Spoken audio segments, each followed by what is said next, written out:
make sure that we're still going live. Make sure that people can see us. Yep, says we're live. Let's take a look at it. There we go. Yep. Yeah, is it working? If you see it's working, then I'm pretty happy. All right, great. Yep. There we are. Then let's just go with it. Okay, cool. Well, Jay, man, I think people really enjoyed your episode because you bring you bring this very grounded kind of independent spirit to conversations, and you've got an interesting cross section there with the wrestling, the live shows, and the filmmaking, and so I think that it went over really well because so many people are starting where you started. Yeah. And they're trying to find their footing, not just as a performer, but as a storyteller, as a filmmaker. And so, I think that that's why, the way that you speak about, independent filmmaking, I think went over really well for people. Mm-hmm. So thank you again. It was a great episode, man. Of course. Thank you, Eric. So we'll get some people filtering in here pretty soon. There are 2 questions already in the chat. One of them, Jackson Nguyen, is asking, how can you become a stuntman in 2023? Well, that's a good question because there's many ways, many answers. One of the big ones is like going into open gyms in places in cities that have a high volume of stunt people, like Atlanta, LA are the big ones. In Canada, that'd be I think Vancouver and Toronto. A lot of people, a lot of stunt teams, a lot of really good talent out there to learn from. And doing that, like going to those open gyms and meeting people is basically what one does to get in the business. Like for myself, like I was a martial artist. And a bit of an acrobat, not too crazy, but I got into it because I just go to open gyms. I talk to a lot of people. We had the forums back in the day, so yeah, that doesn't help for 2023. So just making your own stuff, like I did back in we did back in the day, making your own stuff, getting it out there, just meeting people, and also like there's a lot of workshops in Atlanta and LA, a lot of like different types of stunt workshops that you can attend and to help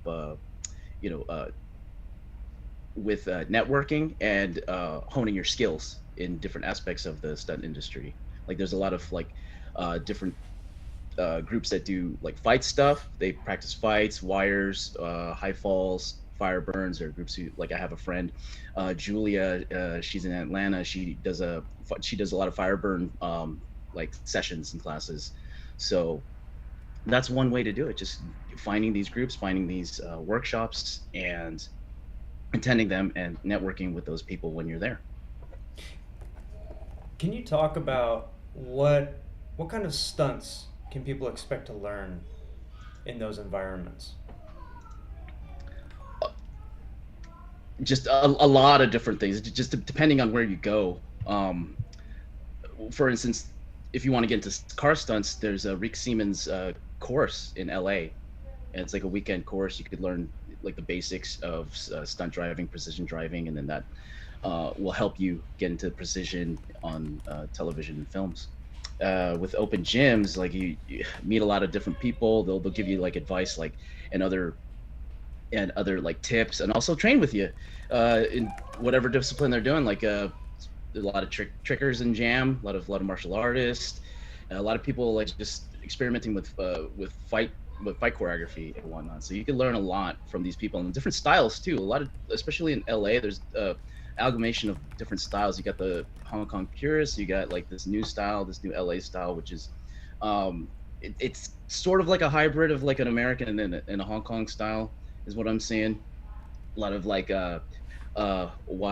wide punches with like almost like the 2 beat Hong Kong style, where just they do different what do you call it, silhouettes before the next attack. So I've noticed that a lot. So you can learn a lot of different things. My friend Yayo, he does a lot of he films a lot of short fight scenes for his Instagram, and he does what looks like a Hong Kong style, very very fast, a lot of chain attacks to a beat, and he's probably one of the young guys that are bringing that indie Hong Kong style to this next generation. So I'm even learning a lot from him, just because these kids have really great ideas and they're using social media to their advantage. Yeah, I think we talked briefly about that, and Tekla talked about that kind of Yeah. American hybrid style, which is, like you said, it's kind of this cross section of American and Hong Kong. Hmm. Probably because a lot of the coordinators that are running these shows worked with Jackie and Sammo Hung and Oh Stanley yeah. Tong when they came over. Yumo Ping, Chad learning from Yumo Ping. Hmm. I mean, when you're doing the film school of Wachowskis plus Yumo Ping, you get John Wick. Yeah. So it's this kind of like interesting mixing ground now in LA. Yeah, probably a Yeah. lot of like tricking martial arts is influencing Yeah. that as well. But it's like I'm now seeing less of that, less of tricking in fight scenes, because now people want to go with the grounded stuff, like Extraction 2, especially since that came out like the other day, and that has some great action by Sam Hargrave, of course, one of the original indie guys as well from Real Kick.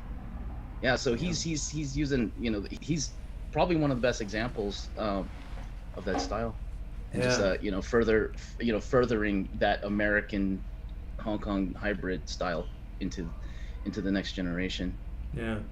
Jackson also asks, how do you make a fight scene for a game company? This is a good time to talk about Midnight Fight Express and God of War Ragnarok because you have a really good memory of these projects. I have this problem where I tend to forget the stuff that we did on a project. I just remember the people I worked Yeah. with. So talk about the process that you go through and that we went through on games like that. Well, for Midnight Fight Express, that was a very unique job because Jacob, the lone developer of the game, he gave us a lot of leeway. He gave us a lot of input, and we basically action designed the all the fights, all the moves ourselves. And he was just like, yeah, sure, that'd be great. Like he was very collaborative, and and it really opened up a lot of possibilities for you and I, Eric, because we got to use a lot of your hapkido in there, and I got to use a lot of my unique pro wrestling moves, or like moves that I wanted, pro wrestling moves that I wanted to see in a brawler. Because like you see, like even go dating back into Streets of Rage, you see characters doing German suplexes. So it goes all the way back there. But there were all the moves that exist in the modern era of pro wrestling that I wanted to see in video games and make it make sense. So it was cool that Jacob gave us that freedom to design a lot of the moves and the counters. With God of War Ragnarok, we were beholding to what the animation director and also all the other artists in the game. So we'd have to do specific movements that work for the character and the world. And when we did the okay, so spoiler alert, if you haven't played the game, cover your ears, because the majority of my work in God of War Ragnarok was taking hits and reactions for the new weapon, the spear. So Eric would do a lot of the strikes on me, and I would react to it. We did like 8 hours a day for a couple days on that, and that was a lot of fun because we also got like I could just wreck all day, and it's fine, and I could go you I could go even further than that because we don't have to hide the pads. And like the animation directors and the other people from the animation department, they were very helpful in giving us the parameters and what they were looking for, while also still adding our flavor. For instance, like one of the finishers was Eric would stab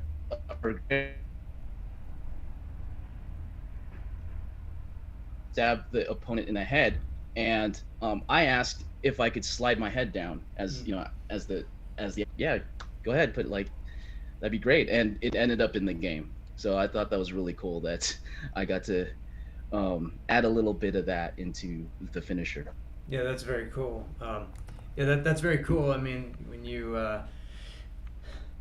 that is this nice part of working with on game projects is that Yeah. you can, and I think some people might not know this sometimes that that the designers and the animators are open to new ideas. Yeah.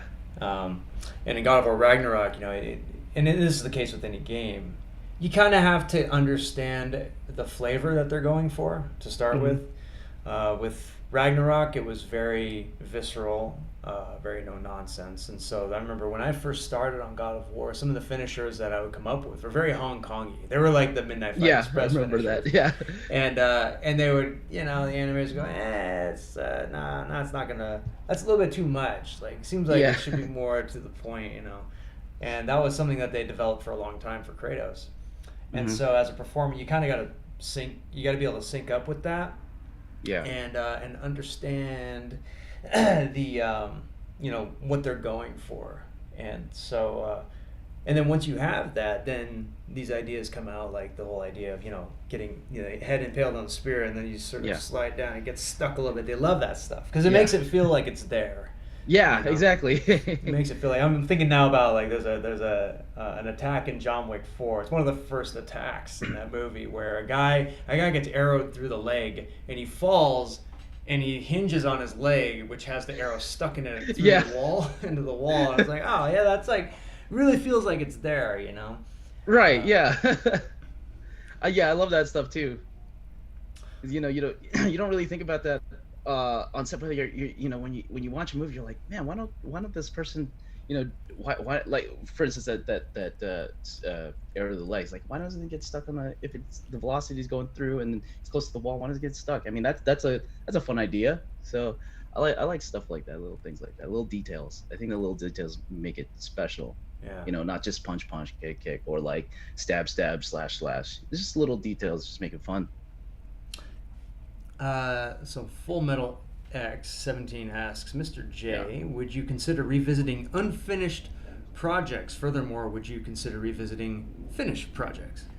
Yes, I think about that a lot. I do want to finish a lot of my backlogs because a lot of them are finished, but it's just life gets in the way, and now that since 2020 when I got into SAG, and then I started getting busy with work, and then also busy with my live show jobs, getting a full-time position and all that. It just made filming and editing trickier to do. So yeah, I still have a lot of unfinished projects. A lot of them are maybe 70% done, 80% done. I just a lot of effects or whatever, or music. It's just stuff like that. I even have videos that I finished 10 years ago that are maybe 80% edited. So it's just weird to think about. I'm like, man, a decade ago, and Yeah. you're looking at that, the footage. I'm like, I look slightly younger, but not too terribly, older now. But I think about that. I'm like, man, the world's changed a lot since since I finished filming those older videos. And it's like, what if I revisit them and finish them? Like, how will it hold up? That's my question. How will it still hold up today? And that's a really good question that I'd like to answer. Once I get back into it and everything. But like, it's a blessing that I'm busy, but also it's harder to finish the older stuff. But I'll get to it eventually. Also about revisiting finished projects, like I was thinking about doing a mini sequel to Battle Hero Absolute, like 10 years later. What is the character up to now? Does he still have the armor? Is there still like a looming alien threat around? So it's something I want to like revisit someday. But again, it's a little harder just because of life, and a lot of my friends in my group, they're we're in our 30s now. Me, I'm 40 now. A lot of them have their 9 to 5s. It's much more difficult to get them together. Like, but but the one time I would be able to get them together is for the 48-hour film project, which is the San Diego one's happening this weekend. So we're having a meeting today after my live stream to talk about the weekend. So I am in the process of making another film, but it's for the contest, and we're gonna try to make it an action one again. So that's one of the only times I'm able to get my group of friends together these days to make a film, just because there's like a solid like time frame, like a planned time frame, like the event time frame. So that's the way I'm able to do that. Is that Hopefully I'll get there. Is that why you like the 48-hour film festival? Like, what is it about that you, because you do it every year? What do you get from that? Oh, a lot. Like one and the biggest thing for me is I get to play with my friends again. I love being around my group of friends at home, and making a movie, because they're really good at what they do. It's just a hobby for them. And also, like, what I get a lot from doing the 48-hour film project, it's a training event for me, because of the time constraint of the 48-hour film project, having to like make a complete film from like writing the script to having it edited within 2 days, within 48-hour time frame. It actually helped me become a faster editor, and like it also like a filmmaker. Like that's how I got into prevising in Hollywood, because I was so fast because of the 48-hour film project. It trained me to make decisions and stick with them, and also to be able to edit quickly and efficiently. So it helped a lot with my career, and I've done a lot of previses now, and I would attribute it to doing the 48-hour film project every year with my friends. And also we're probably the only team that does action. So it really helps that we're the only ones that do it, because it becomes like an exciting thing to look forward to, because like a lot of people, when you get into these screenings, it's a crapshoot. It's a hit or miss. Like some like really really good, some are just like, okay, yeah, it's rough. But having something funny and exciting and like action packed, just it helps with the attention of the audience, and we usually do really well. Uh, Knock on wood, we've done pretty well in the past, and won quite a bit of awards from doing these contests. So I had a question about Yeah. balancing your life as a full-time stuntman, Hmm. and maybe this is a two-part question. First of all, Yeah, yeah. what is your full-time stunt job nowadays? Because it's been a few months since we did the interview. And the second Hmm. question is, how do you balance that with your work as a director and filmmaker? All right, so I do a lot of live shows. I got into live shows, God, 17 or 18, 17 years ago. That's my full-time stunt job.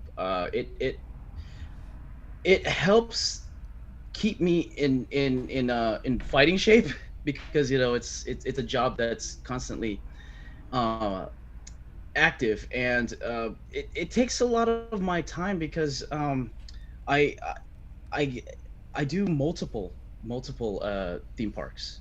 Like pre-pandemic, I was working both at Universal and not, so I would do a cowboy show, and I would also do like a special effects show that has stunts in like a fire burn. Um, so it took up a lot of time. It's hard to and be. I mean, the reason I do it is to upkeep myself physically, and also to make money to survive, and also to make my films.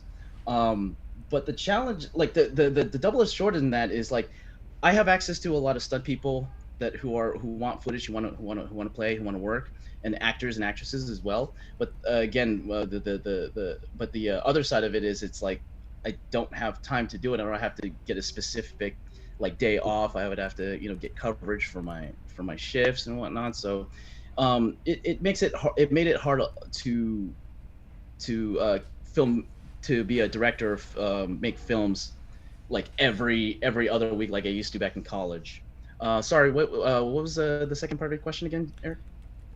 The second part Yeah. was how do you balance that with your Oh, right. career as Yeah. a filmmaker and, Yeah. and creator?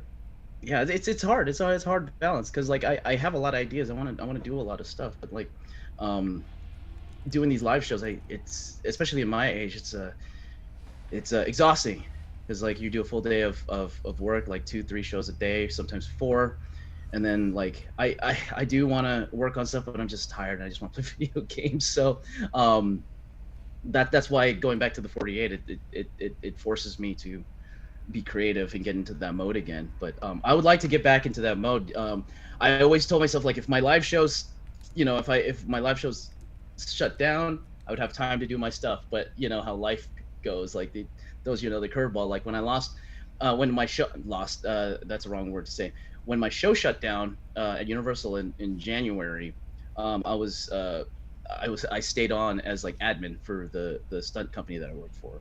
Um, so my plans of like constantly training and learning Unreal was pushed aside because I told Eric, hey, I'm gonna once his job's done, once his show's done, I'm gonna do that. I'm gonna go into hardcore training, those two things. But then life threw me a curveball, and I got like I got like more gigs. I got a stunt coordinating for for another video game, a big video game. I didn't get to do any mocap personally, but being able to stunt coordinate on this particular video game was like an amazing experience, and it's something I wanted to be involved in a long time. And so like all these things that are popping up, it just kind of it pushed a lot of my plans over. So it is a blessing that I'm getting a lot of this work, but also it's just I don't have time for my own stuff. And then now I got another job at I got hired at SeaWorld to do a summer live show. It's about pirates and mermaids, so I do a lot of stunts. I learned a lot of new stunts, a lot of new and also I learned a lot of new skills. And that's another reason why I like doing live shows, because you learn a lot of skills that would otherwise you'd have to like go to a workshop or a class to pay for. But being in these live shows, depending on what the gags are in the show, you get trained on these things. You're getting paid to train on these things. So, for instance, for the live show in SeaWorld, I learned how to drive a jet ski. Now I could do 180s and I could carve on a jet ski now, and then do pencil dives 30 feet from a scaffolding, so into the water. So I've been doing a lot of that stuff now, and yeah, it's just being in live shows is a great way to learn skills, and also to get in the business, because there are a lot of stunt people and a lot of SAG stunt people that do live shows as well as like a job that you could do between your gigs. I hate that when the jobs are coming in and you're so busy and and you're making money, you're making rent, and man, you just wanna live poor for a little while and do your like indie project for a year and like slave away at this thing. Yeah. That's funny. Like, why do you think we keep wanting that? I mean, I guess we don't want it enough, right? Otherwise we would say, no, screw your high paying job, we'll go do this. Yeah. Yeah. So it's just tricky, like and I thought myself as getting into live shows. Like I was a theater major, and I became a theater major because I wanted to get better. Like when the chance to do stunts, I want to make sure that I could act properly as that character, even if it's like even if that character has maybe one or two lines. I wanted to be able to look believable on screen. So then because of that, it just led me to live shows, and because of the live shows, it led me to Hollywood. So it's everybody's path is different. When I'm going back into like how to get into stunts, that was my path, is doing the filmmaking and live shows, indie filmmaking and live shows, and it just eventually led me to where I wanted to be. Yeah. Short Boy Pinoy, I think that's neat. That's Neil. I yep, thought that's so. my I remember the forum name. Yep. He's talking about 48. Hey Neil, 48-hour. Neil works very closely with Jay on everything. Yeah, he's my camera guy. He's my main camera guy. Yeah, 48-hour pretty much helps us work faster. Yeah, I guess it is sort of this like boot camp just to kind of get your gears greased, huh? Yeah, and it's just fun. It's exciting. Especially since I'm doing it with my friends. Like I'm a family guy, friend, and I'm like I love my friends and family. So it's just having that time with them it's important to me. And also my friends in my group, in a filmmaking group here in San Diego, I always attribute their help that got me into Hollywood, and you too, as well as you too. Like my friends I mean, I put the effort, yes, but like because of my friends' help and their effort led me to where I am right now. So I can never thank you and them enough. You're welcome, and thank you because Hmm. it was a big community for us. Yeah, Those days on the forum are really special. they were. Yeah, Speaking of the forum, Manny's in the chat. LBP Stunt yeah, man. Chicago. He says, "What's up, sirs? How do y'all feel over 15 years later? Is the drive and the juice to keep you guys going after all these years, outside of pro career and life? Where do you stand with that, Jay?" Dude, I'm still hungry, man. I still have that drive, man. I tell everybody, like my end game. Okay, if I could get into at least one Marvel or Star Wars project, I can consider my career complete. Like, cause I'm a huge fan of Star Wars and Marvel, and I'd like to be at least be in at least one of those, and I could, and if nothing happens after that, I could say, hey, man, I did it. I did everything I wanted to do. And but despite that, I still want to work. I still want to be creative. I still want to do this.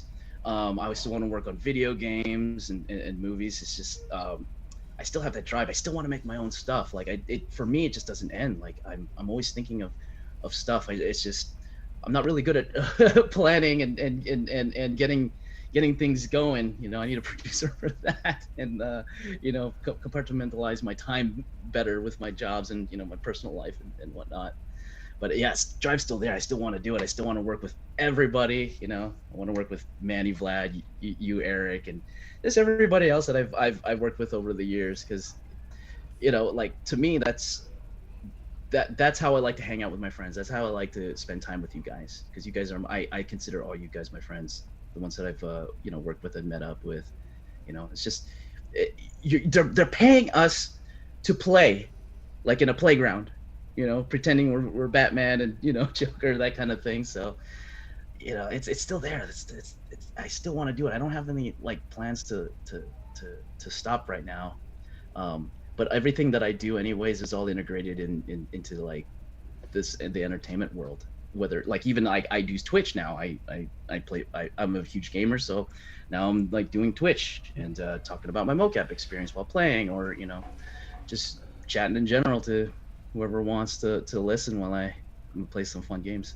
Yeah, it's an interesting crossover for you Yeah. because you're finding this intersection between tech and your physicality, Hmm. um, and that's where I think that's where my second wind has come from. Is Yeah. okay, we have this awesome motion capture technology now, and it allows us to play with action in a way that we never could on an independent level, Oh. right? Oh yeah. Oh Like yeah. you couldn't do a rotating room fight scene unless you had a rotating room, Hmm. right? Yeah. Or a wire rigging team of 10. Yeah. And now with motion capture, it's like, okay, you just shoot the motion capture and then you rotate it 90 degrees in Unreal and now you're walking on the wall. So Yeah. as long as it like looks acceptable, then people will buy it. So I think that that my side of it, like that second wind probably couldn't have come at a better time Hmm. because family life definitely ramped up for me around 40 years old. I'm 41 now. I don't know if it Yeah. shows. I've got way more gray than I did a year ago. Same. Same. The Um, beard. yeah, like guys like Manny, they cut all their hair short, so like we have no idea if he's gray. Um, I'm guessing Manny is totally gray by now, but I could be wrong. Manny's very youth. Actually, Manny's very young. Oh, he looks so young. He's got a baby face. Yeah. Yeah. I do too. Under all this, I know, and so do I. I really, Yeah, I the do. three I'm of quite us do. attractive. You just can't tell. Yeah. Yeah, it's just yeah.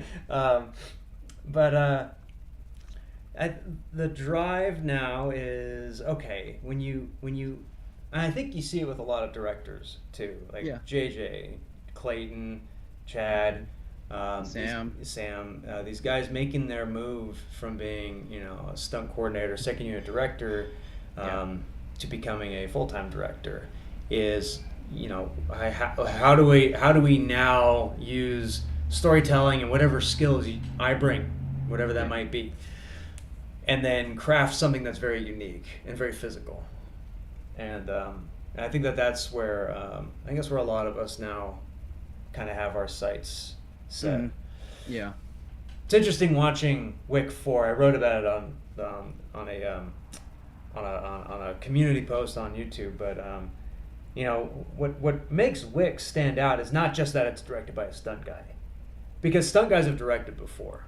There are a lot of films directed by stunt guys, but they don't look like Wick.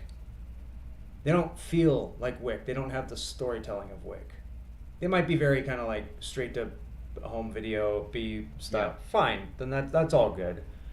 But what makes a Wick is that when you get a guy like Chad who studies architecture, and he knows art really well, then you combine that with his ability to create action, creative violence basically, then you get a film that looks like Wick.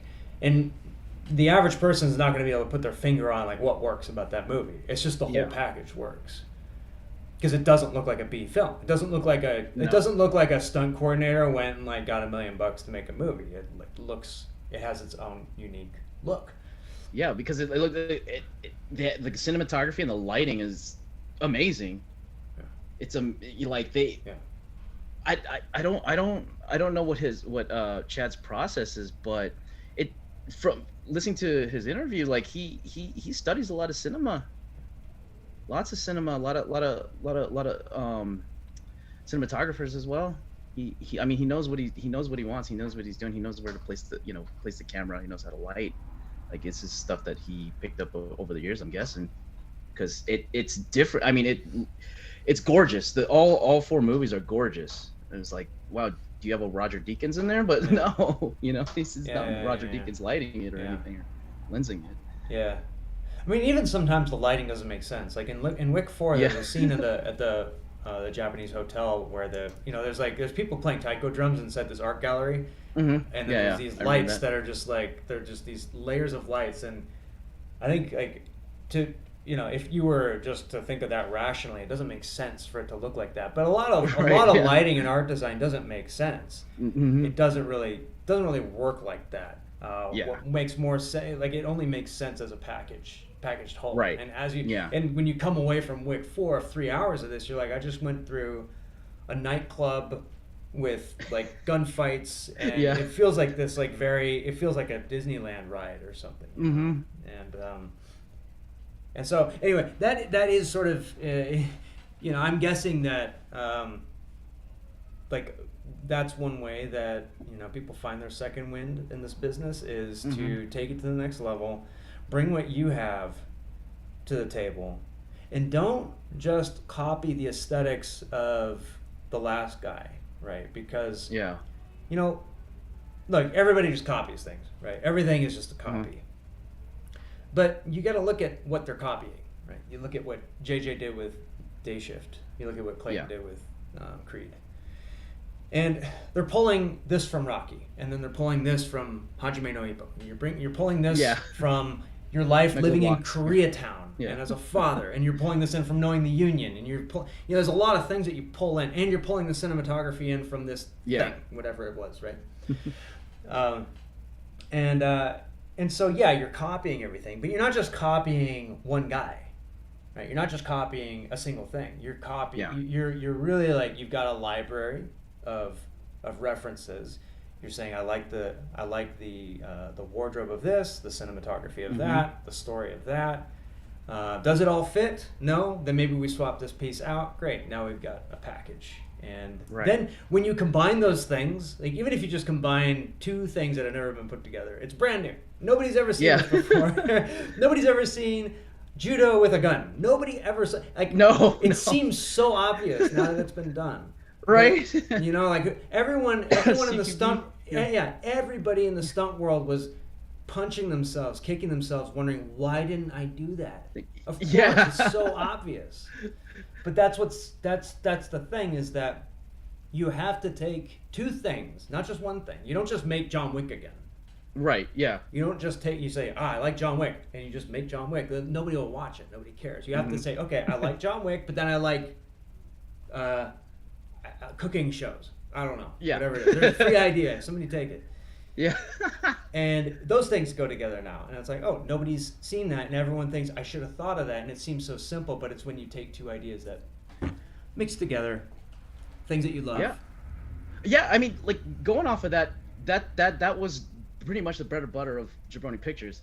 I was a huge Kevin Smith fan and an action and a Hong Kong film fan.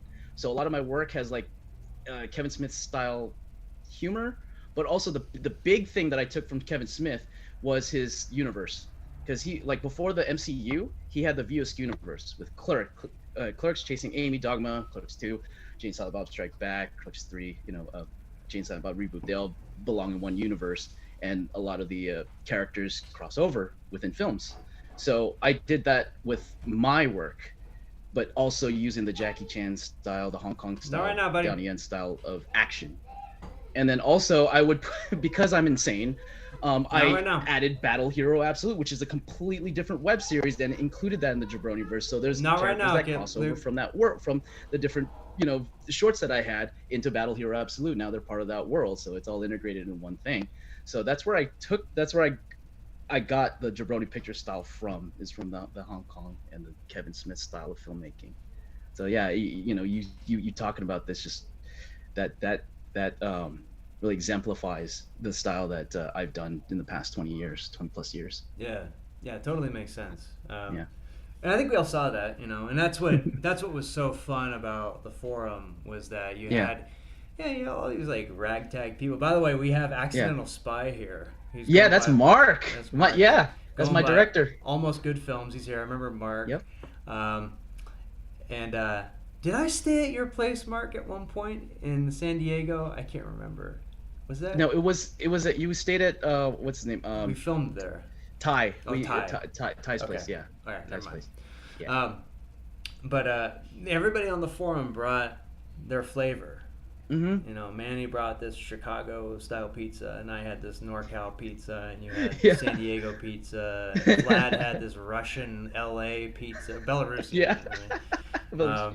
And we all had our own pizzas, and I mean that's where it's at, and then this is why all these guys and you are now full-time stunt guys, is because you had a vision. You brought a flavor to it, and and I think when people are asking, how do you make it in the business, it's like, well, there's a lot of grit. Obviously, there's a lot of like hard work, but if you are just a soldier and you don't bring anything, people smell that on you right away, and they know that you're going to want something out of them. A stunt coordinator in particular. Yeah. You go to a gym, you approach a stunt coordinator. If you don't bring anything, they will smell that on you. Yeah. It's very intuitive to coordinators who is able to bring something, who just wants something. Mm-hmm. And a lot of us just bring film knowledge and being fans, right? Like all I could bring was I had watched 500 Hong Kong films and reviewed them, which was like more than most people had. And then what you had was like backyard wrestling and live show experience. So it's the ability then to bring something to the table and have a vision and have a style, and just go head first into that style. Oh yeah. And it's funny you say the backyard wrestling, because like I remember doing that back in the day when I was younger, and then all of a sudden like I found a pro wrestling school. Actually, my friend, like, I ran into a friend at Comic-Con. He said, I'm training at a pro wrestling school. You should come. It's free. I'm like, okay, that would be awesome. So it's like, it's so weird where life takes you, because like all these things that I wanted to do, I was able to do it. I don't know if it's like, just manifesting that, but I'm like, I would like to try pro wrestling someday. And then this opportunity came up where I got to do it. And then, it's just a lot of things that happened in my career was just because like I just like wanted it. I somehow manifested. I don't know how. I don't know. I can't really explain it. I just, because like, for instance, the recent motion capture gig I got, like I've been wanting to be involved in this particular game for a very, very long time. A huge fan of this game. And all of a sudden I get a call saying like, hey, we want to hire you. What's your, and a week later I was at at the game studio doing the thing, and I'm just like wide eyed, like yes, I'm here, that kind of thing. So I don't know. It's just I don't know how I manifested all of that. Like even like I also I had no idea that I'd be involved in on an Oscar winning film. Like I was just I all I did was just presented myself to my boss and like, hey, I make films, and could you take a look at it and give me some like advice or pointers or whatever. And he saw it, and like on his next film, which happened, which he was coordinating like a week or so after, and he just called me one day and was like, hey, want to help out with previs, and then that's how I got in. It's just being active, being and showcasing yourself, and like presenting something to the table, like you said, with the coordinator, or else they'll smell it on you. But like I guess he saw something in me because I was very passionate about what I was talking about and how I could help if the time came, and just brought me on, and I ended up being that guy. And because of that, I got into different like TV shows because of word of mouth. Like his friend got one of his stunt friends, my boss's stunt friend, he got 911 Lone Star. So like I get a call saying, hey man, like you remember me, you worked with me on this music video that I did, you did previous. I'm like, oh yeah, hey, it's great to hear from you, what's up? And it's like, hey, I'm doing 911 Lone Star now, would you like to help me with previous? I'm like, yeah, that'd be amazing. So I did 3 seasons of that, and then like he said, hey man, like when you come back from, I was in China for a bit, doing live show, Universal Beijing. He said, hey, he kept bugging me. He said, hey, when you get back, give me a call. I'll get you on set. Guy kept his word, and I got to do like stunts for 3 episodes so far. And yeah, it's all just because of being passionate, being active, being proactive, and just working hard and doing, just grinding at it, just sticking to your guns, sticking to your passion. So I mean, maybe that's how I got here. When you're hustling, Jay, Yeah. how passionate is too passionate? Like where do you pull back, or do you? Oh, I don't know, like because like my hustling games, and I, to be honest, is not too great. I just the talking to my boss is because like I worked for him in a live show, so it was just easier to talk to him and be upfront and frank, and just be casual about it, because I've worked for him for a bit. Like hustling, stunt coordinators that you don't know, that's, I get nervous. Like I don't know what to say. Like I don't know where the line is. I don't know what the proper way to approach this stunt coordinator is. So that's an answer that I don't know yet. And also like hustling is hard. It's like different now post pandemic. It's not a lot of set hustling these days. It's more emails, just because of the whole like COVID protocols. And I don't know if that's over just yet, but yeah, that's it. Hustling is changed. So the answer could be is different. Yeah. Yeah, I have a problem where I don't hustle very Yeah. well at all, and I've had to learn how to. And Right. my hustle's a little bit different now because Hmm. I'm not I'm not hustling for stunt gigs. I'm trying to hustle my way into game companies, Yeah. which is like a iron fortified castle with a moat with dragons and crocodiles swimming in it. So getting through the front door is its own challenge. It's Yeah. a totally different hustle. But it's you always hear about there is this sort of like valley of death in the hustle where like there are some people that don't really hustle that hard. They just are like good enough where people Yeah. seek them out, right? And then there's the rest of us. They're like, all right, we got to go into this area now. Right. And now we have to look desperate, and we're like, now we're looking really desperate. Okay, now we're like Yeah. fanboying, and then once you're over here and you come out on this side, maybe, Yeah. then that's when the martial art master goes, okay, come on in. Yeah. Sometimes it might take that. So I was wondering, Yeah. do you have any experiences like that, or I mean, just go to like what do you call it? Those hustling events. For instance, I remember going to one at Jam, the old Jam in L.A. There were God, who was it? I did several. One was Iram Choi, and then the other one was another dude. But even talking to them, because it's like almost like a cattle call. There's like 100 or so other stunt people who are trying to do the same thing, trying to get a job. So then, like, when getting into my turn, I get nervous and start to shake. I'm like, why am I like this? I'm okay with people.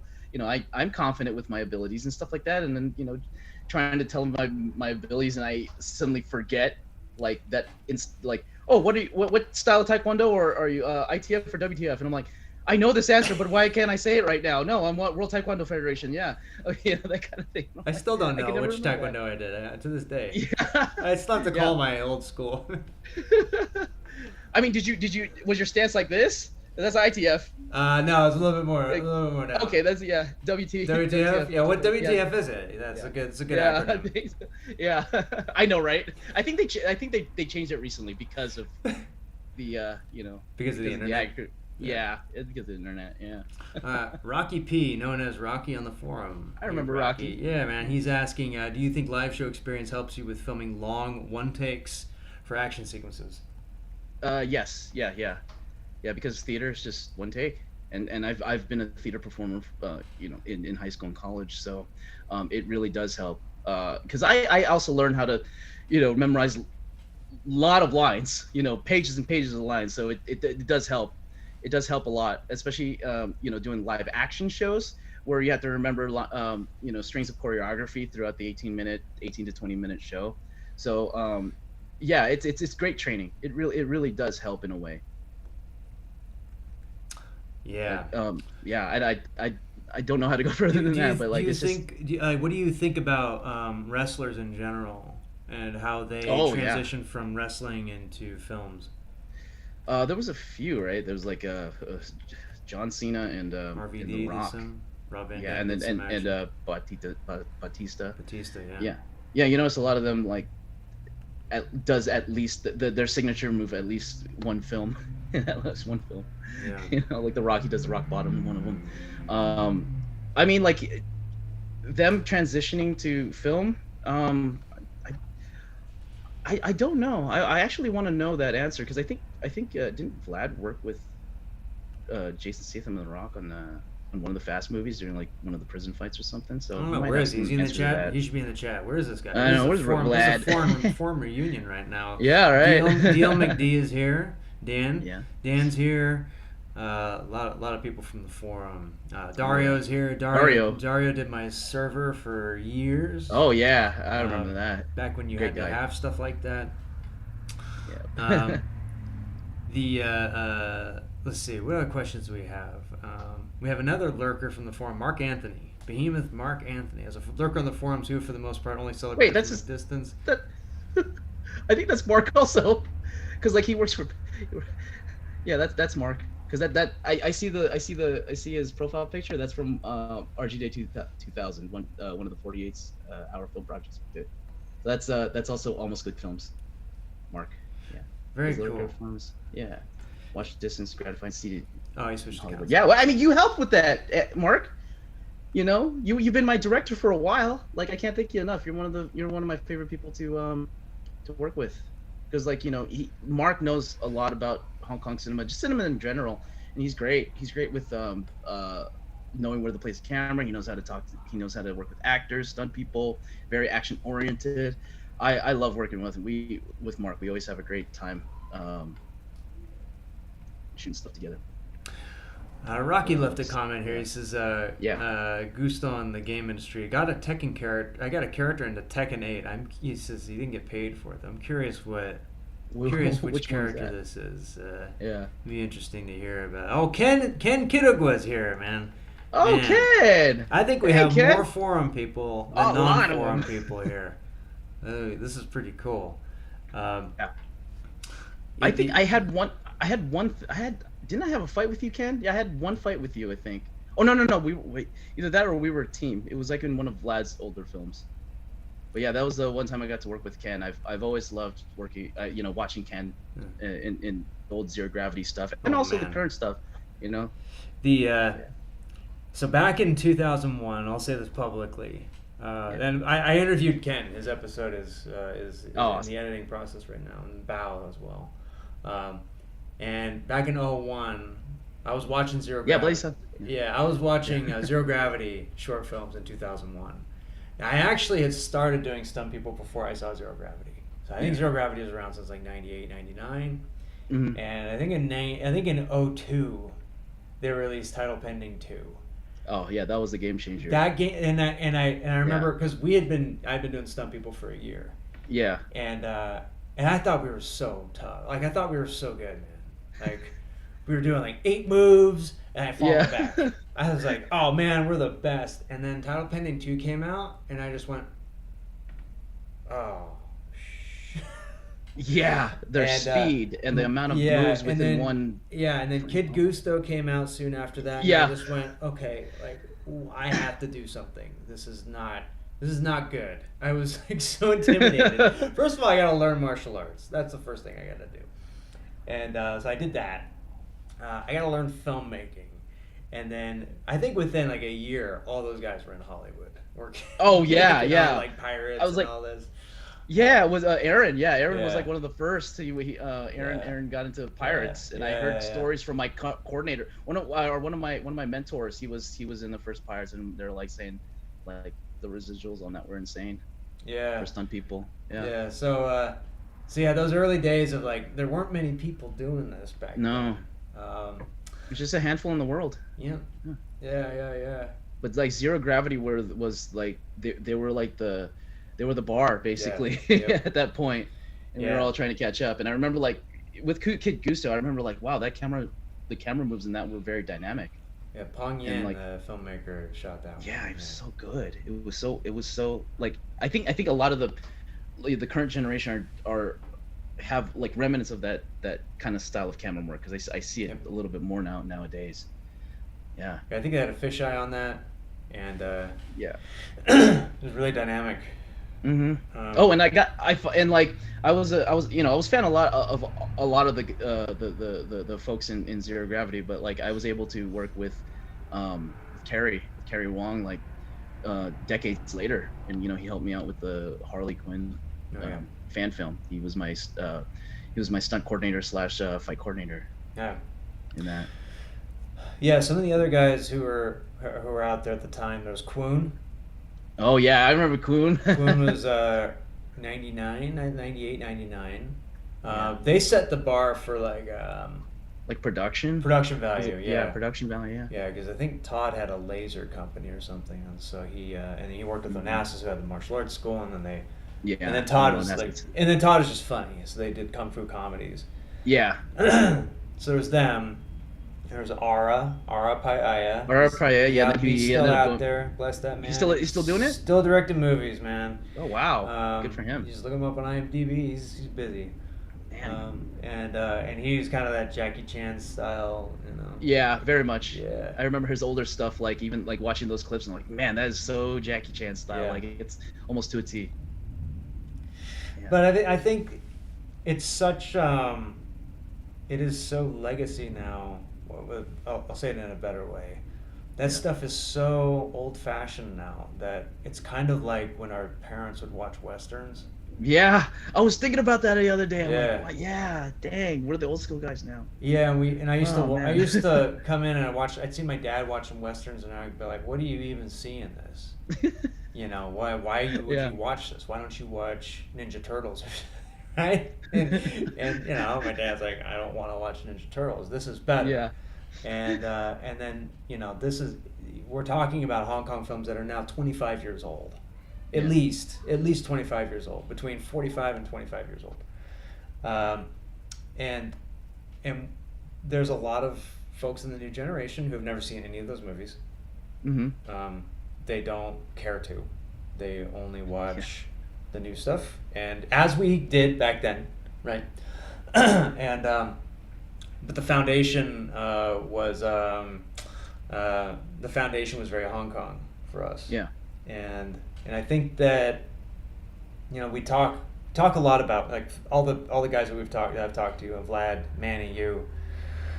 So much of even just the way that we approach previs is based on Yeah. this Hong Kong style. It's the same. Yeah, 100%. Yeah, it's just the same production pipeline, Hmm. and you'll see it because like when somebody has watched Samo films that they edit in the previs. There's actually Yeah. edits. There will be a close up of a kick, and then there'll be a close up of a guy hitting the ground, and it's like there's just like a little bit. It's a different mix, right? Hmm. Yeah. Whereas I think people without that foundation, they tend to have like a little bit more of a roaming camera. They try and just do everything as one, Yeah. Uh-huh. and they shoot it almost like yeah, we could shoot this coverage style if we had to, and that's fine. Hmm. But maybe that is two different ways of looking at previs. Is on the one hand you're selling an action vision using camera and editing, like we Yeah. did with like you do in Hong Kong film, and the other way is selling the action as oneers, just roaming oneers. How do you approach previs, Jay? How do you prefer to shoot previs, and what's most useful for you? I shoot for the edit. I use that Hong Kong method of shooting for the edit. Like it's fast, and like I already have a encyclopedic knowledge in my head about shots and what fits what style of attack fits into the frame. So sorry, that sounded very pretentious, but no, I just have I've retained so much knowledge of like filmmaking and what attacks work and what in a frame that when I do my previews, I'm pretty fast at it, just because like I already know what I want. I know where to place the camera. I know what looking at the script. Okay, I could. They just want a couple of punches, especially on a show like 911 Lone Star. It's more of like a procedural, so none of the Hong Kong style choreography. So it's just like one hit, that kind of thing. But I still film it in a way it's Hong Kong, because like I'm not going to do coverage, or unless I very much have to. Sometimes I do it in one take. I guess it depends on the scene that's asked for.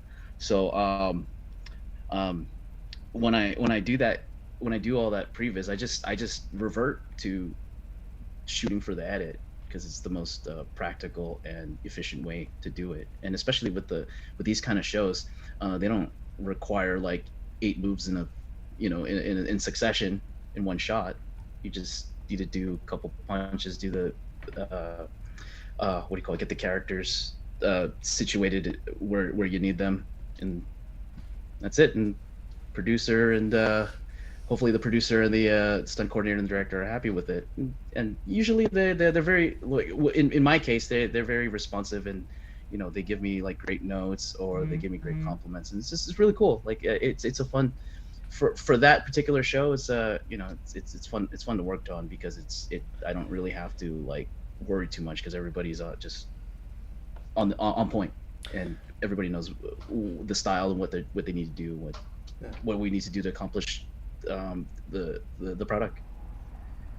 So what's the first talk us through the step-by-step process that you like to follow when going from here's the script, here's the idea, whatever it is, the order, and here's the final thing.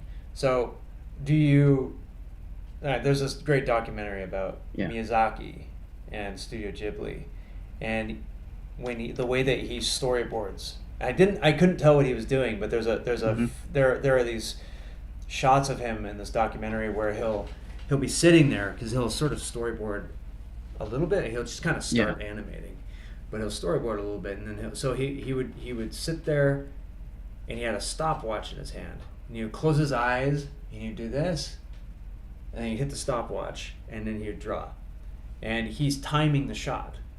Yeah. He's doing that. So he's very visual within his head, and he closes his eyes. Do you see the fight when you Yes. close your eyes? Oh, yeah. What do you see? Do you see the cameras, the edit, the movements? Yes, all of it. I talked about this in the past with some of my friends. I'm like, I could see a shot in my head. I've done this so long, for almost 30 years, and I've done this so much that I can see a shot in my head. I know what lens to use. I know what attack fits. And sometimes I would just sit there, and like wherever I am, and I'm like, oh, I know where to place the camera if I'm talking to somebody. I'll just place it right over here, in a 50 millimeter lens over a 45-degree angle with this, tight framing over here, me on the left side, that kind of thing. So I could see that all in my mind's eye, and it does help with the edit. I'm sure you and a lot of people from our forums, they have that ability in their mind to edit, um, imaginary edit in their head, and more or less come out with the product that's very similar to what we imagined. Because a lot of times I feel that way. It's just repetition, repetition, repetition. It's not some innate ability that I or you or everybody else that that does what we do are born with. It's just something that comes natural because of that repetition, repetition, repetition. So what about you? Do you see that? Do you see shots in your head? Exactly the same. I can Yeah. storyboard. Okay, cool. I can storyboard the entire movie in my head. Yeah, same. And So I'll remember it, and I'll take like crappy little notes that nobody will be able to read, and I'll bring them to set. But the issue that I run into is that when I have this plan, and I have this very detailed plan, then everybody else kind of goes like, "Well, do we have any say in this?" And then, like my camera operator will be like, or my DP will be like, "Okay, but I was hoping we could do this over here too." And it's like, oh, so early on in my days, I was like, no, it's this, But then, do you ever find that, like, how do you balance crew input with your abilities as an auteur? Well, I guess it depends where I'm at. Like if it's my own projects, then I don't have to worry about that. If it, when it's on set, like in a Hollywood project, I'm very collaborative. Like if they don't want that, I'm like, yeah, sure, well, I'll change it. And if you need me to do a different move, yeah, we'll figure it out. Whatever you need, I'm here to help you. I'm here to help you make the best product that we can. So yeah, it's not too much of an issue for me. I don't get really too married about with the shots that I want or attack.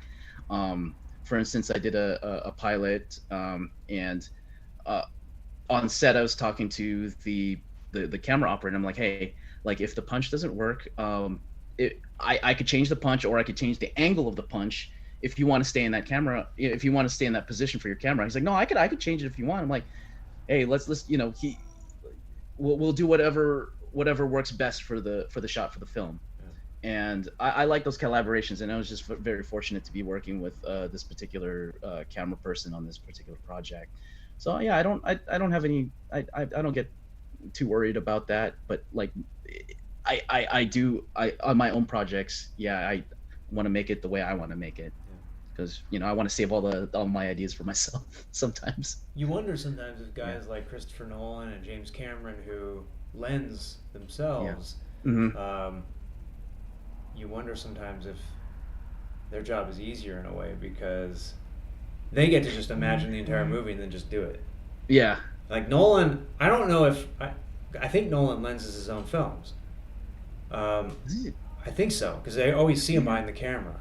Right. Yeah. He might have a DP, but I think he's the one. Someone correct me if I'm wrong, but like when you have a film like Tenet, which makes no sense on paper. Yeah. Makes no sense on paper. I bet Inception didn't really make much sense on paper either. And I had this issue on Rope It Up 2, where I wrote the script for Rope It Up 2, and nobody understood it. And everyone that read the script was like, what the hell is this movie about, Eric? You're like, two people doing Groundhog Day? It makes no sense. And I just went like, it's kind of like based on the edit. So I was editing the film as I wrote the script. So I'm already jumping. That's how you did that movie. I'm already jumping over my DP, right? Yeah. And my DP, I remember like the day before shooting, he came to me, and it was Drew. Drew shot Death Grip. Okay. And, Yeah. And Drew's like, Eric, read the script again, man. I still don't know what the hell this movie's about. I don't understand it. And I just had to go like, hey, Drew, I mean, how about I kind of tell you like moment by moment, like what's happening, and then you can pick the shot. And but when you're able to just kind of like take the camera yourself, or if you got a camera operator who trusts you, then you can execute these. They can be very complicated scenes, and whenever you're shooting a Hong Kong style fight, it's inevitably more complicated than an American fight, because you are editing the film before it gets edited. Right. Yeah. And it has this certain flavor to it as a result. And again, the coverage style has its merits, but the way that we approach it, it just kind of unfortunately like requires either your camera operator totally is like synced up with you, Yeah. which happens, or you just need a camera operator who's just really good at what he does and he takes orders, right? Right. And yeah, that's the trick right there. That's a tricky spot. Oh, you just Like got muted, I'm Jay, or is that oh me? shit. Hello. I can hear you. I don't know. I seem to have Yeah. lost audio, or maybe it's you. I'm not sure. Hello. Can everybody hear us? Oh, I Oh, here you I are. think I hear you now. okay, I wonder cool. what that was about. But yeah, like for our case, like you know, I have Neil and Mark. They I mean, they've been with me for 20 plus years, so it's like I don't even have to tell them anything at this point. With Neil, I don't have to tell him nothing. He's just right there while we're choreographing the fight, and he'll find the angle. And I may suggest something here and there, and he's like, yeah, that works. Like we already have the same like thoughts on a lot of these things. I don't think there were I think there were just no. It's very rare for us to like disagree on something because like what he puts out is basically stuff that I taught him, and he ran with it and got even better. So I consider him better than me in lensing fights. So yeah, just having someone like that, beside your by your side for 20 years, like it makes the job easier, and they understand. Uh-oh. Okay, we're back. Yeah. I thought, but anyways, it makes everything easier, and I don't really have to say anything. Yeah. He just knows, and then, like when you get to the next shot, he already knows where to put the next. Yeah. Then he already knows where to set the next angle Yeah. or move. Do you think that there's any virtue to having somebody who doesn't agree with you and who's fighting against you? And have you had this happen, and did good things result? God, I don't remember. It's very rare. It has been rare. I ever? Oh my gosh. Done so many movies that I don't remember if I had a moment where we had I had a huge disagreement with one of the personnel. Because usually I try to, when I navigate these things, I try to be like collaborative and try to understand where they're coming from, and try to, let them know where I'm coming from and why this works, like why this angle works, or why this punch needs to go here in this particular moment, or this particular Your camera audio movement. dropped again. I'm not sure Oh, if that's dude, me or it might be my internet. I'm not sure. Okay. I apologize. I'm Oh, no worries. in a new location right now. It sounds like it's coming in. Yeah, it sounds like the You know what? on I YouTube think it's Jay's coming in audio still. is coming in, and I think it's just on my side. I apologize. On your side? There we go. Okay. No worries. There we go. Yeah, I don't remember Mm-hmm. having being having a conflict with someone on set regarding angles. I wouldn't know how to navigate that properly, because I try to be civil, and I try to be like okay, yeah, sure, be as collaborative as I can, especially if it's not my project. If it's Sure. not my own project. I usually tend to give the the producer, the director, like I'm like, hey, I'm just here to help, so whatever you need, I'll execute it the way you want me to. So I'm that kind of collaborator when it's on a set that's not my own. Yeah, I've had a few situations where strong dissent led to good results. Because like it or not, every now and then we do need to get checked, and I think sometimes maybe I overplan. So for example, right now we're doing Violent Rhythm right now, my feature. Oh yeah, animated feature. it used to be Cats and Jammer, right? Used to be Cats and Jammer. It's Violent Rhythm right now. I like the name Cats and Jammer. It's just when I tell people that, they think I'm talking about some kind of like food or something. Cat movie? Yeah, or like some kind of like weird But so we have I have a storyboard artist, Mike, who works with us, and and I was kind of going along this path because we're doing the proof of concept right now, and I was going along this path where I just sort of was like, I just kind of gave him some notes about which boards to draw, just kind of generally do this stuff and don't worry about the rest. Yeah. And he was trying to understand it because he doesn't think the way that I do. He doesn't see the edit the way that I do. He thinks in very different terms. And what that makes me do then is sort of like rethink everything using his machinery, basically.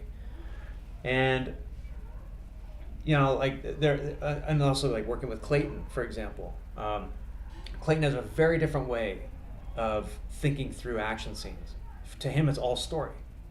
Yeah. And he's not really even like the first thing is not camera for him. The first thing, because like for me, it's like usually it's like a camera angle and an edit, and I just like lock onto that, and I'm like, I'm going down that path, and sometimes that leads to great things. Other times it leads to like, okay, we kind of went off course, we do kind of crazy things, and that's sometimes is the Hong Kong style where like there's a lot of like going off the beaten path a little bit. And, like now the fight's 10 minutes long, and it only had to be 4. But so sometimes having that descent can be good, and for me in those cases, it helped me rethink the action and like the why and the process, and try and use other people's machinery, so to speak, right? Because I'm so used to using this stuff. Yeah. And this stuff works great, except like it could be better, right? It's like sometimes it's like maybe I just need to maybe it's not all there. Yeah. But then there have been other times too where it was a total nightmare. But I mean, growing up, like we're 20 years into this. Like, do you find yourself, putting more of the story, of the fight, in your work? Like, you tend to focus even more on that than we did back in the day. 'Cause I feel like I'm doing that now, where I'm like, yeah, this has to make sense, like within the story or within the story of the fight or the scene. Like I can't just put a random power bomb in there. Like I got to make it make sense. And does this work for the character?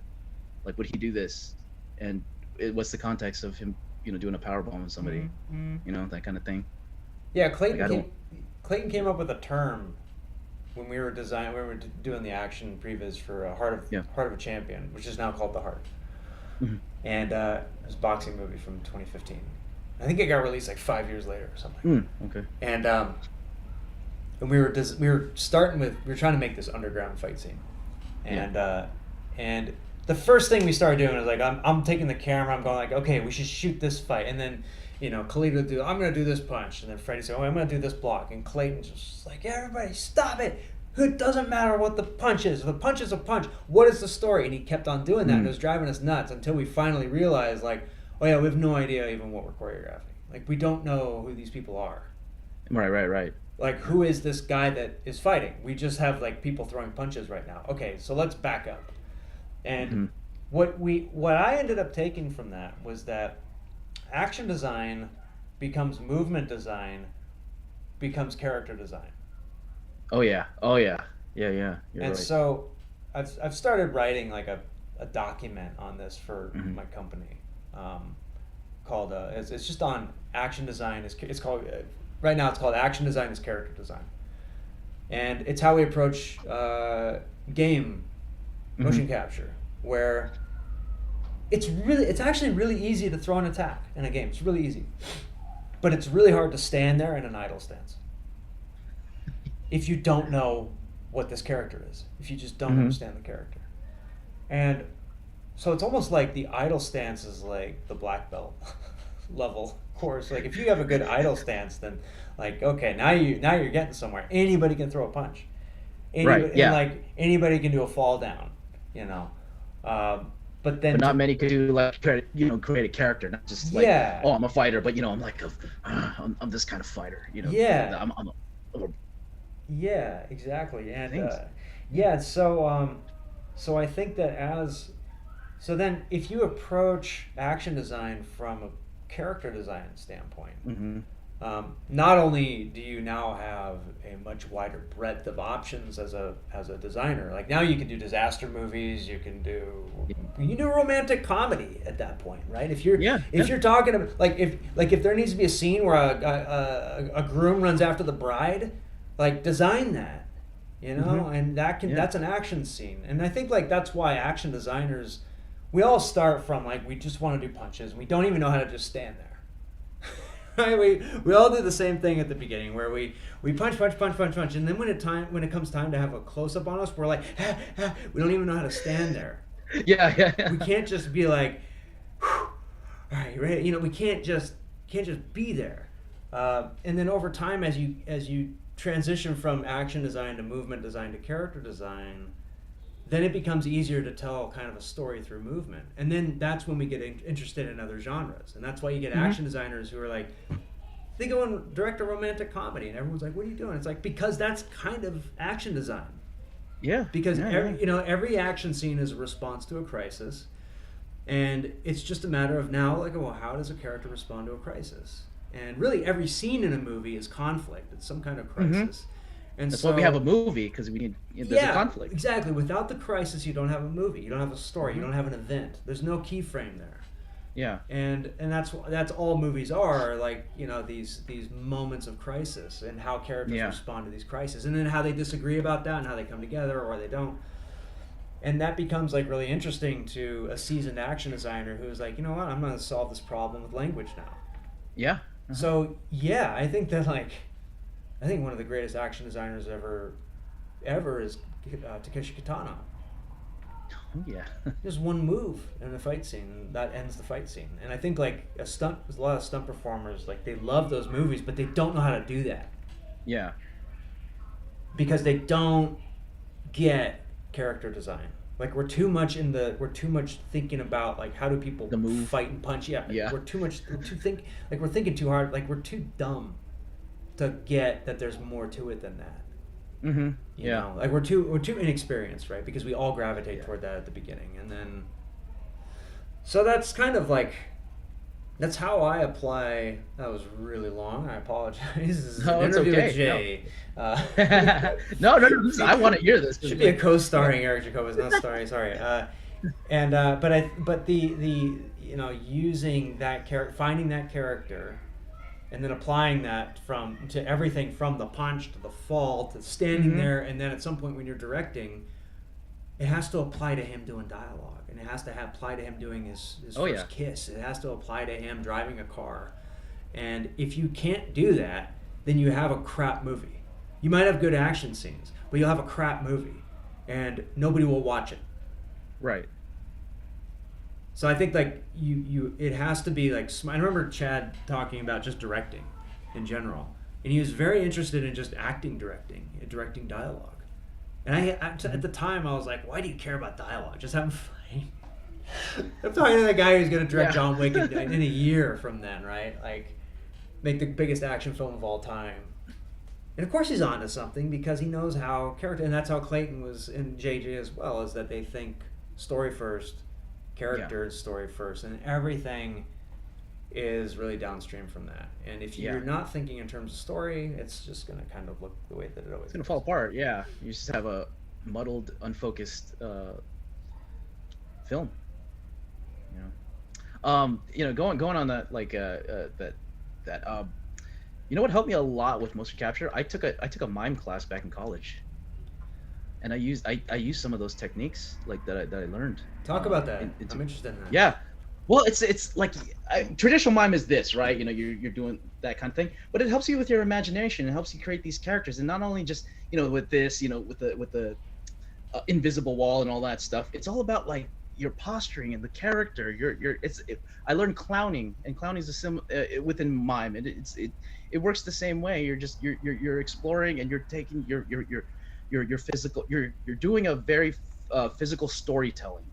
You know, you're changing your body into, like, you know, you're hunched over, I don't know, like, Hunchback of Notre Dame, and then the way you walk, it like the way you hunch, it will inform the way you move, and inform the way you touch a wall, or you drink something. So a lot of that stuff I learned through mime, because it didn't just it didn't just focus on invisible, like, object work. It focused on, like, the character and the story, the physical storytelling.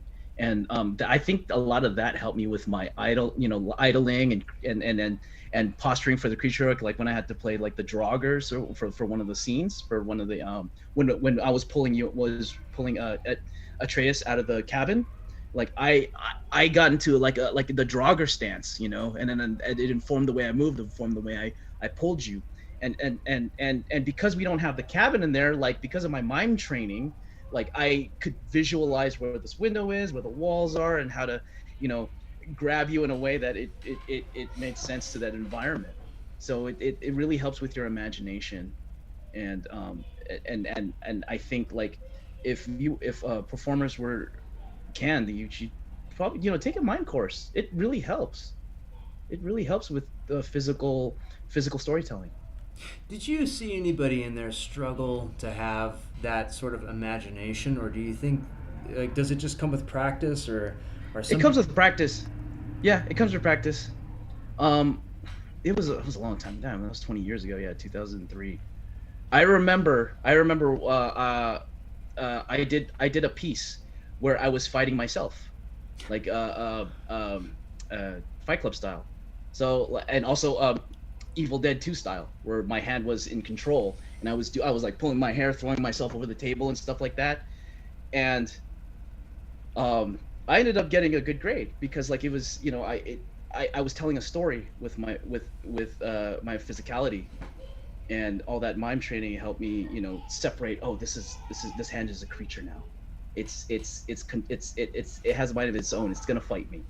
And so like I did that stuff with Hit Me Game Over, which was a sequel that my buddy Alex did. Alex Chung from the forums. Like I wanted to do Hey, like where's Alex? a He should sequel be in to here. that. I know. I just visited him like a month or 2 months ago, and I told him I was going to do this.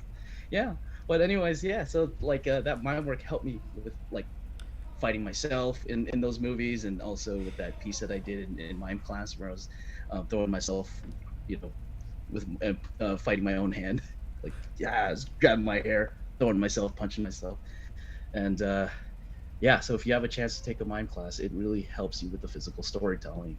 I Yeah. can't like even just one semester. I can't stress that enough. Like anytime you could take a class where you're learning how to use your, you take it. You know, I've heard the uh, same with clown classes. clown classes. Yeah, yeah, Um, 100%. do you did they teach anything about articulation of limbs and separate body parts moving or anything like that in mime class? They did, but I I don't remember. I don't remember most of it because yeah, it's been 20 years, and I didn't really uh, continue like training on it. I just still retain the basics and like, you know, the storytelling aspect of what I learned from there. Yeah, I think mocap is Yeah, probably the closest art the form to closest. mime Yeah, out there. 100%, You know, 100%. um, Yeah, yeah, because without that level of abstract, and I've seen people struggle with it, where yeah. they struggle with imagining a world around them. And Hmm. I don't know like what's deficient there exactly, but Yeah, some people don't. I guess they haven't worked that muscle. I've yeah, also known yeah. people that can't see things when they close their eyes. Like, I I heard about that, and also like they can't, you know, talk in their yeah, head or whatever, yeah, or yeah, like they yeah, yeah, can't imagine. Yeah, yeah. that's And very and interesting. I don't know if that's a muscle or if that's just something that they have a totally different processing Yeah. machinery where they can't see things. They can't see the edit. They're just thinking. It's almost like if we were to jump into their heads, it would be a nightmare for us. Like it would be dark and blind. It would be all. It would be Yeah. horrible. And I wonder because like sometimes these people like I struggled to make a point because they couldn't think abstractly. But then they struggled to make me see how they were understanding things as well, and they clearly Right. had some kind of edge. Like Clayton thinks night and day different from I do, from the way I do, and you know the our relationship has been a lot of you know my trying to understand him and vice versa, like how we see Hmm. things, and that's how you get blindsided, you know. Yeah. Uh, Great movie. Great movie. kind of a joke right there. It's like literally a blind movie, um, Yeah. but yeah, maybe sometimes yeah, maybe mime's not for everybody. I don't know. Maybe Yeah. or these people, if they're mimes, maybe they would just mime like maybe it would be a different pathway Yeah. through their mind, you know. Yeah. Depends. Oh, people should try classical theater training to be better physical performers. A lot of great stuff in there, especially for people who had or will have film experience. Yeah, I agree. I agree. Yeah, it helps a lot. Even if you just took college classes in theater, and instead of like even going into like a conservatory or anything like that. I mean, just theater training in general. It'll help a lot. And it's great because like it forces you to be big, but then it's hard. It's hard to be like big, like acting big in front of like an audience that's further away. So when you get into film, it's easier to tone it down than to like go go big, as if it's that's what I was I experienced. It's harder to go big than to tone it down. So when you get into film, when the theater performers go into film, it's easier to bring it inside. You don't have to like project or anything like that. I take a lot of like my training, and I compartmentalize it into film. Like just because of my experience doing a lot of film, I was able to take my lessons in theatrical acting and modify it to film and my style of filmmaking and performance.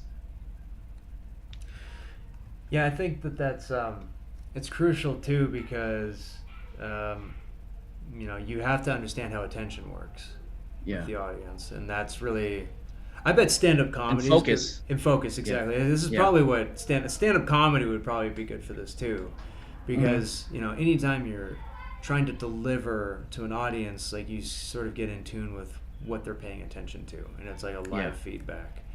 And if the things that you're talking about, the things you're doing are not eliciting a response, then you can like very quickly adapt. Yeah, that's what wrestlers do. I was just gonna say that. Yeah, that's what wrestlers do. Yeah, they listen to the crowd. They engage with them. If they get a certain response, they'll change. They'll change the combat on the fly. Even it happens a lot. Yeah, it's kind of hard with film. it is hard with you can't really do that because you're locked into a frame or a camera movement. You can't.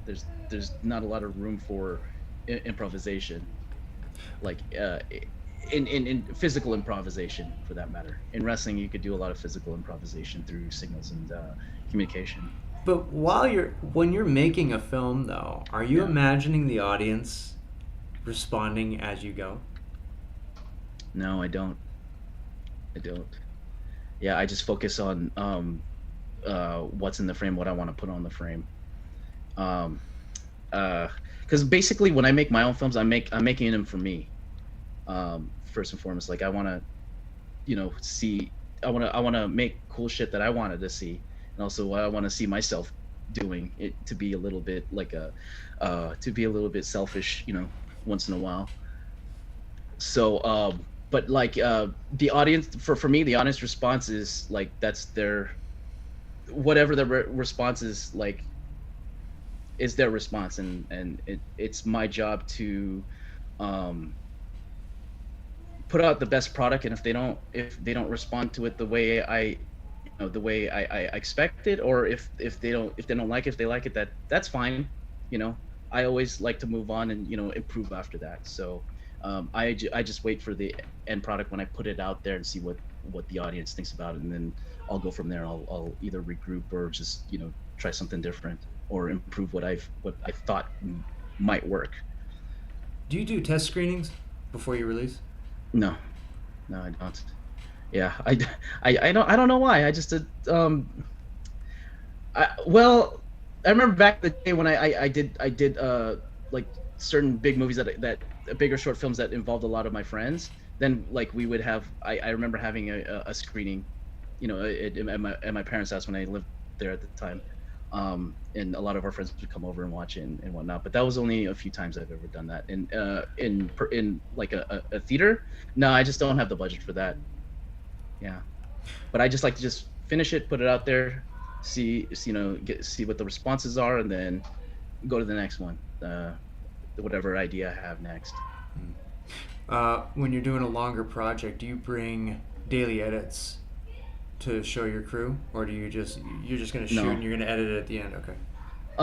If when there's action scene, I don't do that like after every edit. I just like if there's like a cool like scene that's finished, I would send that portion off to the other performers who were involved with that, or and Neil and whatnot. So yeah, sometimes, but it's just it only like specifically if like action scenes or something, if it's done, or I need like advice or feedback on what it looks like. Yeah. Yeah. I always tell this story about Contour. There were some gags in that movie that I thought were hilarious, Yeah. and they weren't playing for the audience. And we did 3 screenings, 1 a week, Yeah. and 3 screenings, 200 seats each time. The jokes wouldn't play, these specific jokes, and so I went back and like changed some of the editing, and then on the 4th screening they played. I think sometimes, there might be and then there are times too where you don't want to show the like half baked thing to anybody, right? Yeah. Sometimes you don't really like. You might not want to show the actors the edited dailies without like a sound mix. Without Yeah, I correction. really like kind of finished that scene like with the sound mix and everything before I showed it to that particular scene of the particular performers. Yeah. Yeah. So I guess it's all context dependent. Really, yeah. Full Metal X 17 is asking, up until this moment in your film career, is there anything that you would want to change?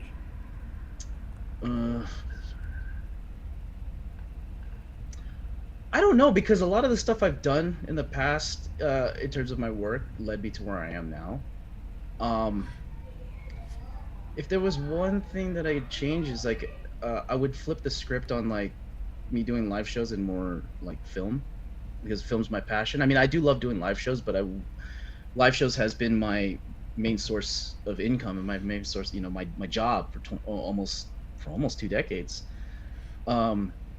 I like doing it, but I wish I would did that part-time, and then like the film stuff, like the Hollywood stuff, like full-time. Yeah. Just because it's like that's what I worked my butt off for since I was a kid, like wanting to do this since I was 8, and that that's where the goal has always been. It's like film and television. I think the same user asked a question earlier about auditioning for the new Star Wars project. That's I you know what, I don't really consider myself too much of an actor these days. I don't audition for acting roles unless it's like like I have to do a self tape for like a stunt role that has dialogue, then I'll do that stuff. That's great. But like straight up acting roles and whatnot, going out auditions like just for straight acting roles, like no, that's not for me. I just want to do stunts or like get my butt kicked by Captain America and call it a day. That's awesome. Like seeing Chris Cortez in Black Panther: Wakanda Forever, I'm like, oh my god, he's in there. That's cool. I want to do that. I want to be in that position too. I mean, that's always been the goal. Get in there. I'm so proud of Chris because I remember meeting him when we did Destiny, like the DLC. Yep. Yeah. And then like after that, like his career just went boom. Yeah. Yep. Yeah, he hustles hard. He does. He works his butt off too. So. And he's a freak. Yeah. He is. I know. He's a physical freak. He can do anything almost. I mean, he was in Cirque. Come on. His standing B twist, I've never seen anything like it in my life. I know. It's so smooth, dude. He'll just levitate 5 feet, and then he'll move over here and do a full twist, and then land wherever he wants. Yeah, I know, right? Wherever it's he like so wants. crazy. He's so good. He is so good. All right, Jay. This has been a pleasure, man. We should do it again. I think it's so cool seeing all the forum people in the chat. It's like a big old reunion every time. Maybe we'll pull a bunch of them in, and we can do a big old forum. Oh, we forum. should. forum. Yeah.